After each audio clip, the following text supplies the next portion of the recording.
KSRTC-യിൽ ഇനി ഒരു ചില്ലറ പ്രശ്നം ഉണ്ടാവില്ല കേട്ടോ. കാരണം നമ്മുടെ KSRTC എന്ന് പറഞ്ഞാൽ മലയാളികളുടെ എല്ലാം അഭിമാനമായ വണ്ടിയല്ലേ, എല്ലാവർക്കും ഇഷ്ടപ്പെട്ട ആനവണ്ടി. അപ്പോൾ ഒരു സംഭവം ആനവണ്ടിയിൽ അപ്ഡേറ്റ് ആയിട്ടുണ്ട്, കാണിച്ചു തരാം.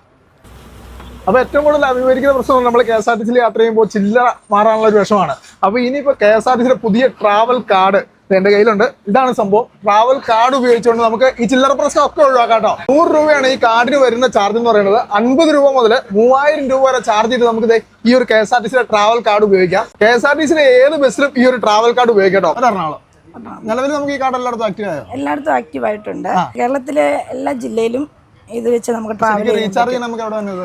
റീചാർജ് കണ്ടക്ടർമാരാണ് KSRTC റീചാർജ് ചെയ്തിരുന്നത്. അപ്പൊ ഇതുകൊണ്ട് നമുക്ക് ഈ കാർഡ് ആക്റ്റീവ് ആക്കാൻ ആദ്യം 100 രൂപ കാർഡിന്റെ വില. അതിനുശേഷം നമുക്ക് 50 തൊട്ട് 3000 രൂപ വരെ ചാർജ് ചെയ്യാം. 1 വർഷമാണോ വാലിഡിറ്റി? 1 വർഷമാണ് വാലിഡിറ്റി. 1000 രൂപ റീചാർജ് ചെയ്യുമ്പോൾ നമുക്ക് 40 രൂപ എക്സ്ട്രാ കിട്ടും. 1000 രൂപയ്ക്ക് 40 രൂപ ബോണസ് ഉണ്ട്. അപ്പൊ 1000 രൂപയ്ക്ക് ചാർജ് ചെയ്താൽ 40 രൂപ ബോണസ് ഉണ്ട്.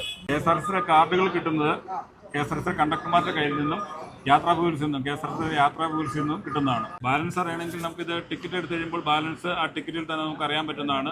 നേരത്തെ പൈസ കൊടുത്തിട്ടുണ്ട്, ബാക്കി ചില്ലറ കിട്ടാൻ വേണ്ടി ഇടയ്ക്കിടയ്ക്ക് നമ്മൾ കണ്ടക്ടറെ നോക്കുന്ന ഒരു പതിവ് രീതിയുണ്ട്. അപ്പൊ അതിനൊക്കെ ഇനി ഒരു അവസാനം വരാൻ പോവാണ്. അപ്പൊ ചില്ലറ പ്രശ്നം ഇനി നമ്മുടെ KSRTC-യിൽ ഉണ്ടാവില്ല. ഈ ഒരു ട്രാവൽ കാർഡ് എടുത്തു കഴിഞ്ഞാൽ നമ്മുടെ എല്ലാ KSRTC-യിലും ഈ കാർഡ് ആക്റ്റീവ് ആണ് കേട്ടോ. KSRTC സ്നേഹിക്കുന്ന എല്ലാ സുഹൃത്തുക്കൾക്കും ഈ വീഡിയോ ഇപ്പൊ തന്നെ അയച്ചു കൊടുത്തോട്ടോ.